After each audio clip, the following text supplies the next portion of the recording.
सनातन धर्म में अनेक संप्रदाय हैं। इन संप्रदायों की बात करने से पहले संक्षेप में जानते हैं धर्म क्या है। धर्म का वास्तविक अर्थ है दायित्व या भगवान द्वारा बताए गए नियमों का पालन करना। इन नियमों का पालन करना ही वास्तव में धर्म है।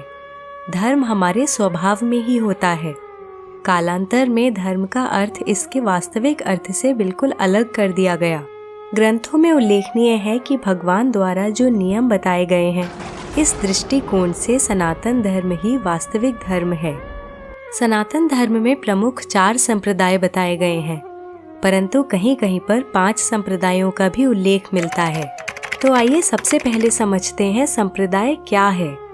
संप्रदाय और धर्म में बहुत अंतर है, या फिर यूं कहें कि दोनों में कोई समानता नहीं है। धर्म का अर्थ जैसा कि हम आपको अभी बता चुके हैं, व्यक्ति का स्वभाव, उसकी प्रवृत्ति, उसका दायित्व और भगवान द्वारा बताए गए नियम का पालन करना है। वहीं संप्रदाय एक मत है जिसे एक व्यक्ति विशेष द्वारा संचालित किया जाता है। विभिन्न संप्रदायों का उद्देश्य तो एक ही है, परंतु उनके पथ अलग हैं। सबका उद्देश्य है ईश्वर तक पहुंचना, परंतु विभिन्न संप्रदाय भिन्न भिन्न रास्तों को अपनाते हुए भगवान के साथ योग करते हैं। दोस्तों, यहाँ हम केवल सनातन धर्म के संप्रदायों की बात कर रहे हैं।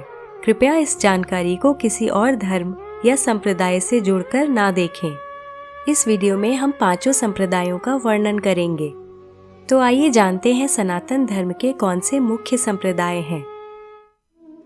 वैष्णव संप्रदाय। भगवान विष्णु की आराधना करने वाले भक्त वैष्णव संप्रदाय का अनुसरण करते हैं। शास्त्रों में भगवान विष्णु के कुल 24 अवतार बताए गए हैं, जिनमें मुख्य अवतार 10 हैं, जिन्हें दशावतार भी कहा जाता है। ये दशावतार इस प्रकार हैं: मत्स्य, कच्छप, वराह, नरसिंह, वामन, परशुराम, राम, कृष्ण, बुद्ध और कल्कि। सनातन धर्म की पुस्तकों जैसे ईश्वर संहिता, विष्णु संहिता, महाभारत, विष्णु पुराण, रामायण और वेदों में ऋग्वेद में वैष्णव विचारधारा का वर्णन मिलता है। वैष्णव संप्रदाय के अंतर्गत 4 संप्रदाय हैं, जिनके नाम क्रमशः श्री संप्रदाय, ब्रह्म संप्रदाय, रुद्र संप्रदाय और कुमार संप्रदाय हैं। इनके अतिरिक्त इस संप्रदाय के बहुत से उप संप्रदाय भी हैं, जैसे सखी, वैरागी, राधा वल्लभ, गौड़िये, रामानंद, दास आदि। वैष्णव मुख्यतः श्री राम और कृष्ण की आराधना करते हैं।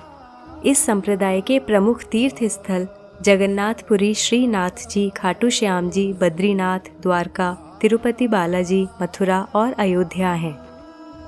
शैव संप्रदाय। महादेव शिव की आराधना और उन्हें ही परमपिता मानने वाले भक्त शैव संप्रदाय का अनुसरण करते हैं। इस संप्रदाय में आत्मशुद्धि के लिए अनुष्ठान किया जाता है। उल्लेखनीय है कि 12 रुद्रों में प्रमुख रुद्र ही शंकर, महादेव, शिव और भोलेनाथ आदि नामों से जाने गए। मान्यता है कि महादेव अपनी अर्धांगिनी माँ पार्वती के साथ कैलाश पर्वत पर विराजमान हैं। शैव संप्रदाय के प्रमुख ग्रंथ शिव पुराण, श्वेताश्वतरा उपनिषद, आगम ग्रंथ आदि हैं। इनमें शिव जी के अनेक अवतारों का वर्णन मिलता है, जिनमें महाकाल, तारा, भुवनेश, षोडश, भैरव, छिन्न मस्तक, गिरिजा, धूमवान, बगलामुखी, मातंग और कमल नामक मुख्य अवतार हैं। इन सभी अवतारों का संबंध तंत्र शास्त्र से है। शैव संप्रदाय के प्रमुख तीर्थ स्थल 12 ज्योतिर्लिंग अमरनाथ, केदारनाथ, रामेश्वरम, कैलाश मानसरोवर और सोमनाथ हैं। शाक्त संप्रदाय। देवी पार्वती अथवा दुर्गा के उपासक शाक्त संप्रदाय के अनुयायी हैं। शास्त्रों में पार्वती को शक्ति नाम से संबोधित किया गया है। इस संप्रदाय की विचारधारा के अनुसार स्त्री संसार की सर्वोच्च शक्ति है, इसलिए इस संप्रदाय में देवी आदि शक्ति को ही ईश्वर माना गया है। ऐसा माना जाता है कि संसार में जहाँ सृजन की शक्ति है, वहाँ प्रकृति है, इसलिए देवी को प्रकृति कहा गया है। इस संप्रदाय में अनुष्ठान का बहुत महत्व है। शाक्त संप्रदाय का प्रमुख ग्रंथ श्री दुर्गा भागवत पुराण है, जिसके अंतर्गत दुर्गा सप्तशती भी आता है।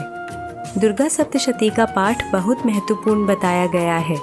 अधिकांश लोग नवरात्रि में सप्तशती के अध्यायों का पाठ अवश्य करते हैं।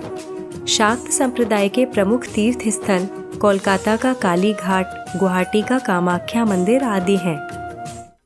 स्मार्त संप्रदाय। सर्वप्रथम ईश्वर ने वेदों का ज्ञान ऋषि मुनियों को सुनाया था। इस प्रकार वेद ज्ञान इस संसार में श्रुति के माध्यम से आया, इसलिए वेदों को श्रुति ग्रंथ कहा जाता है। ऐसी मान्यता है कि वेदों के अतिरिक्त सभी ग्रंथ स्मृति ग्रंथ हैं।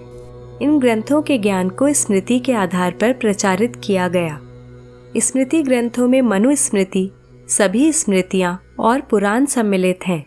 इन स्मृति ग्रंथों के उल्लेख का अनुसरण करने वाले स्मार्त संप्रदाय के अंतर्गत आते हैं, अर्थात इस संप्रदाय के अनुयायी भगवान विष्णु, महादेव, शिव, देवी दुर्गा सभी की आराधना करते हैं। ये लोग सांप्रदायिकता से दूर होते हैं। भारतवर्ष में अधिकांश लोग स्मार्त संप्रदाय के ही हैं। वैदिक संप्रदाय। वैसे तो मनुष्य जीवन का आधार वेद ही है और सभी संप्रदायों में वेदों के उल्लेख को माना जाता है, और देखा जाए तो सभी संप्रदाय वैदिक संप्रदाय के अंतर्गत ही आते हैं।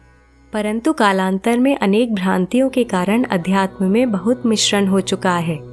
वैदिक संप्रदाय का अनुसरण करने वाले पूर्णतया वेदों को ही मानते हैं। इस संप्रदाय में केवल एक ईश्वर की आराधना की जाती है, जिसका कोई आकार नहीं है। कबीर, जिन्होंने अपने दोहों के माध्यम से लोगों के विचारों को जागृत किया, वैदिक संप्रदाय का ही अनुसरण करते थे। गुरु गोविंद दो खड़े काके लागू पाय, बलिहारी गुरु आपने गोविंद दियो बताए, कबीरा गोविंद दियो बताए। और दोस्तों, इस प्रकार सनातन धर्म के लोग भिन्न भिन्न संप्रदायों का अनुसरण करते हैं, परंतु सबका उद्देश्य केवल आत्मज्ञान की खोज करना और मोक्ष की ओर अग्रसर होना है। आशा करती हूँ आपको यह कड़ी पसंद आई। हम जल्दी लौटेंगे एक नई जानकारी के साथ। इस वीडियो को देखने के लिए आपका धन्यवाद।